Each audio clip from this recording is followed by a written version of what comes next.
Bidadi township ಯೋಜನೆಗೆ ರೈತರಿಂದ ತೀವ್ರ ವಿರೋಧ ವ್ಯಕ್ತವಾಗ್ತಾ ಇದೆ. ಸರ್ಕಾರದ ಮೇಲೆ ಕೇಂದ್ರ ಸಚಿವ ಎಚ್.ಡಿ. ಕುಮಾರಸ್ವಾಮಿ ಅವರು ಮುಗಿಬಿದ್ರು ಕೂಡ ಮುಖ್ಯಮಂತ್ರಿ ಡಿ.ಕೆ. ಶಿವಕುಮಾರ್ ಅವರು ಸೈಲೆಂಟ್ ಆಗಿದ್ದಾರೆ. ಯಾಕೆ ಡಿ.ಕೆ. ಸೈಲೆಂಟ್ ಆಗಿದ್ದಾರೆ, ಏನಾಯ್ತು ಎಲ್ಲವನ್ನು ಕೂಡ ನೋಡ್ತಾ ಹೋಗುವುದಾದ್ರೆ, ರೈತರ ಜೊತೆಯಲ್ಲಿ ಚರ್ಚೆ ನಡೆಸುವಂತೆ ಪಕ್ಷದ ನಾಯಕರಿಂದ ಸಿಎಂಗೆ ಸಲಹೆ ಬಂದಿದೆ. ಪಂಥಾಹ್ವಾನವನ್ನು ಕೊಡ್ತಾ ಇರುವಂತ ಕುಮಾರಸ್ವಾಮಿ ಜೊತೆ ಚರ್ಚೆ ಮಾಡೋದು ಬೇಡ, ರೈತರ ಜೊತೆ ಮತ್ತೊಮ್ಮೆ ಸಭೆ ನಡೆಸುವ ಕುರಿತಂತೆ ಡಿ.ಕೆ.ಶಿಗೆ ಹಿರಿಯ ನಾಯಕರು ಸಲಹೆಯನ್ನು ಕೊಟ್ಟಿದ್ದಾರೆ. ಹೀಗಾಗಿ ರೈತರಿಗೆ ಬುಲಾವ್ ನೀಡಿ ಮಾತುಕತೆಯನ್ನ ಡಿ.ಕೆ. ಶಿವಕುಮಾರ್ ಅವರು ನಡೆಸ್ತಾರ. ಈ ಮೂಲಕ ಡ್ಯಾಮೇಜ್ ಕಂಟ್ರೋಲ್ಗೆ ಮುಂದಾಗ್ತಾರ ಸಿಎಂ. ಸದ್ಯಕ್ಕೆ ಮುಖ್ಯಮಂತ್ರಿಗಳ ನಡೆ ಕುರಿತಂತೆ ಕುತೂಹಲ ವ್ಯಕ್ತವಾಗ್ತಾ ಇದೆ. ಬಿಡದಿ ಟೌನ್ಶಿಪ್ ವಿಚಾರದಲ್ಲಿ ಒಂದು ಕಡೆಯಲ್ಲಿ ರೈತರ ಹೋರಾಟ, ಇನ್ನೊಂದು ಕಡೆಯಲ್ಲಿ ಕೇಂದ್ರ ಸಚಿವ ಕುಮಾರಸ್ವಾಮಿ ಅವರ ಪಂಥಾಹ್ವಾನದ ಸವಾಲು. ಚರ್ಚೆಗೆ ಬನ್ನಿ ಅಂತ ಹೇಳ್ತಾ ಇದ್ದಾರೆ. ಆದರೆ ಡಿ.ಕೆ. ಶಿವಕುಮಾರ್ ಇಷ್ಟೆಲ್ಲ ಆಗ್ತಾ ಇದ್ರು, ಯಾಕೆ ಸುಮ್ಮನೆ ಇದ್ದಾರೆ ಅಂತೇಳಿ ಪ್ರಶ್ನೆ ಮಾಡ್ತಾ ಹೋದಂಥ ಸಂದರ್ಭದಲ್ಲಿ ಹುಟ್ಟಿಕೊಳ್ಳುವಂಥ ಕೆಲವೊಂದು ವಿಚಾರ ಅಂತ ಹೇಳಿದ್ರೆ, ಇಲ್ಲಿ ಡಿ.ಕೆ. ಶಿವಕುಮಾರ್ ಅವರು ಸೈಲೆಂಟ್ ಆಗಿರೋದಕ್ಕೆ ಅವರ ಪಕ್ಷದ ನಾಯಕರ ಸಲಹೆಗಳು ಕೂಡ ಕಾರಣ ಎನ್ನಲಾಗ್ತಾ ಇದೆ. ಕುಮಾರಸ್ವಾಮಿ ಅವ್ರ ಜೊತೆ ಚರ್ಚೆ ಬೇಡ, ರೈತರ ಜೊತೆ ಚರ್ಚೆ ಮಾಡುವಂಥ ನಿರ್ಧಾರ ಮಾಡಿ ಎನ್ನುವ ಸಲಹೆ ಪಕ್ಷದ ನಾಯಕರಿಂದ ಬಂದಿದೆ. ಮಾಹಿತಿ ಕೊಡ್ತಾರೆ ನಮ್ಮ ಪ್ರತಿನಿಧಿ ಶಶಿಧರ್, ನೇರ ಸಂಪರ್ಕದಲ್ಲಿ ಜಾಯ್ನ್ ಆಗ್ತಾ ಇದ್ದಾರೆ. ಶಶಿಧರ್, ಈಗಾಗಲೇ ಜಟಾಪಟಿ ದೊಡ್ಡ ಮಟ್ಟದಲ್ಲಿ ನಡೀತಾ ಇದೆ. ದಿನದಿಂದ ದಿನಕ್ಕೆ ಪ್ರತಿಭಟನೆಯ ತೀವ್ರತೆ ಕೂಡ ಹೆಚ್ಚಾಗ್ತಾ ಇದೆ. ಇಷ್ಟಿದ್ರೂ ಕೂಡ ಮುಖ್ಯಮಂತ್ರಿಗಳು ಯಾಕೆ ಸೈಲೆಂಟ್ ಆಗಿದ್ದಾರೆ? ಇಲ್ಲಿ ಪಂಥಾಹ್ವಾನ ಪಾಲಿಟಿಕ್ಸ್ಗಿಂತ ಮುಖ್ಯವಾಗಿ ರೈತರನ್ನ ಕರೆದು ಚರ್ಚೆ ಮಾಡುವಂತ ಸಾಧ್ಯತೆ ಇದೆಯಾ? ಹೇಗೆ ಸಂಪತ್ತು ಬೇರೆ ರಾಜಕಾರಣಿಗಳಿಗೆ ಹೋಲಿಕೆಯನ್ನ ಮಾಡಿದ್ರೆ ನಮ್ಮ ರಾಜ್ಯದ ಮುಖ್ಯಮಂತ್ರಿಗಳಂತ ಡಿ.ಕೆ. ಶಿವಕುಮಾರ್ ಒಂದು ರೀತಿಯಾಗಿ ಡೈನಾಮಿಕ್ ಆಗಿ ಸದಾಕಾಲ ಅವರು ಆಕ್ಟಿವ್ ಆಗಿದ್ದಂತವ್ರು. ಆದ್ರೆ ಬಿಡದಿ ಟೌನ್ಶಿಪ್ ವಿಚಾರದಲ್ಲಿ ಯಾಕೋ ರೀತಿ ಸೈಲೆಂಟ್ ಆಗಿರೋದನ್ನ ನೋಡಿದ್ರೆ ಹಲವಾರು ರಾಜಕೀಯ ಆಯಾಮಗಳಲ್ಲಿ ಕೂಡ ಅದನ್ನ ಗಮನಿಸಬಹುದು. ಈ ಟೌನ್ಶಿಪ್ ಅಂತ ಯೋಜನೆ ಬಂದಿದ್ದು 2007ರಲ್ಲಿ. ಆ 7ರಲ್ಲಿ ಯಾಕೆ ಬಂತು ಅಂತಂದ್ರೆ ಅಂತಾರಾಷ್ಟ್ರೀಯ ಮಟ್ಟದಲ್ಲಿ ಬೆಂಗಳೂರು ದೊಡ್ಡ ಮಟ್ಟದಲ್ಲಿ ಆ ಬೆಳವಣಿಗೆ ಆಗ್ತಾ ಇತ್ತು.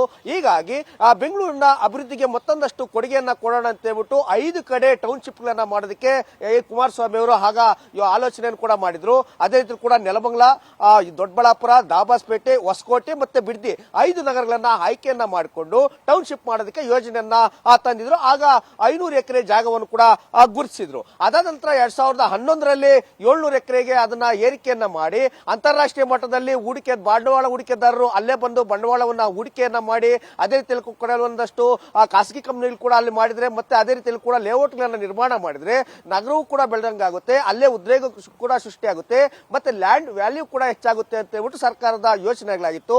ಆದ್ರೆ ಅದಕ್ಕೆ ಮತ್ತೊಂದಷ್ಟು ವೇಗ ಕೊಡೋದಕ್ಕೆ ಡಿ.ಕೆ. ಶಿವಕುಮಾರ್ 960 ಎಕರೆಯನ್ನ ನಿಗದಿ ಮಾಡಿ ಟೌನ್ಶಿಪ್ ಅನ್ನ ಮಾಡೋದಕ್ಕೆ ಕೂಡ ಆಗಿದ್ರು. ಒಂದಷ್ಟು ಜನರಿಗೆ ರೈತರಿಗೆ ಈಗಾಗಲೇ ಪರಿಹಾರವನ್ನು ಕೂಡ ಘೋಷಣೆಯನ್ನ ಮಾಡಿದ್ದಾರೆ.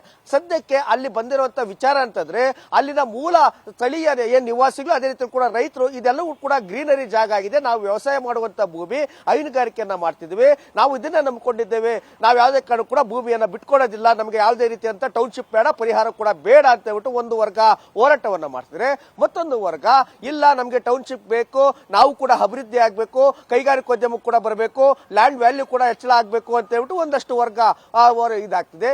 ಯಾವಾಗ ಇದಕ್ಕೆ ರಾಜಕೀಯ ಬಣ್ಣ ತೆಗೆದುಕೊಳ್ತಾ ಆಗ ದೊಡ್ಡ ಮಟ್ಟದಲ್ಲಿ ಬಿಜೆಪಿ ಮತ್ತೆ ಜೆಡಿಎಸ್ ನವರು ಕೂಡ ಹೋರಾಟವನ್ನ ಮಾಡಿದ್ರು. ಆ ಹೋರಾಟಕ್ಕೆ ಪುಷ್ಟಿ ಕೊಡುವಂತೆ ಡಿ.ಕೆ. ಶಿವಕುಮಾರ್ ಅವರು ಕೂಡ ಏನು ಕೇಂದ್ರ ಸಚಿವ ಅಂತ ಎಚ್.ಡಿ. ಕುಮಾರಸ್ವಾಮಿ ಅವರಿಗೆ ಪಂಥಾಹ್ವಾನ ಕೊಟ್ಟು 26ನೇ ತಾರೀಕು ವಿಧಾನಸೌಧಕ್ಕೆ ಬನ್ನಿ, ಅದರ ಬಗ್ಗೆ ಚರ್ಚೆಯನ್ನ ಮಾಡೋಣ ಅಂತ ಪತ್ರವನ್ನ ಬರೆದಿದ್ರು.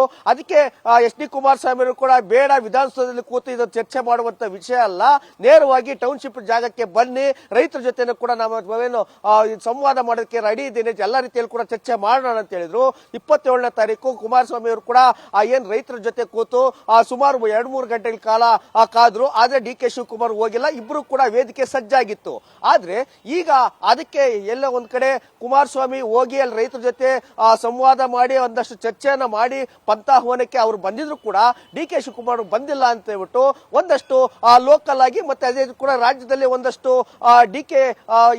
ಎಚ್.ಡಿ.ಕೆ. ಅವರ ಒಂದಷ್ಟು ಶಕ್ತಿ ಹೆಚ್ಚಳ ಆಗ್ತಾ ಇದೆ. ಇದನ್ನ ಯಾವ ರೀತಿಯಾಗಿ ಎದುರಿಸಬೇಕು ಅಂತ ಹೇಳ್ಬಿಟ್ಟು ಡಿ.ಕೆ. ಶಿವಕುಮಾರ್ ಕೂಡ ಒಂದಷ್ಟು ಪ್ಲಾನ್ ಗಳನ್ನ ರೂಪಿಸ್ತಿದ್ದಾರೆ. ಯಾಕಂದ್ರೆ ಸರ್ಕಾರಕ್ಕೆ ಒಂದ್ ಕಡೆ ಡ್ಯಾಮೇಜ್ ಆಗ್ತಿದೆ, ಕೆಪಿಸಿಸಿ ಅಧ್ಯಕ್ಷರು ಕೂಡ BK ಪ್ರಸಾದ್ ಕೂಡ ರೈತರು ವಿರೋಧ ಆಗಂಗಿದ್ರೆ, ರೈತರಿಗೆ ನಷ್ಟ ಆಗಂಗಿದ್ರೆ ನಾವು ಯೋಜನೆಯನ್ನ ಕೈ ಬಿಡ್ತೀವಿ ಅಂತ ಹೇಳಿದ್ರು.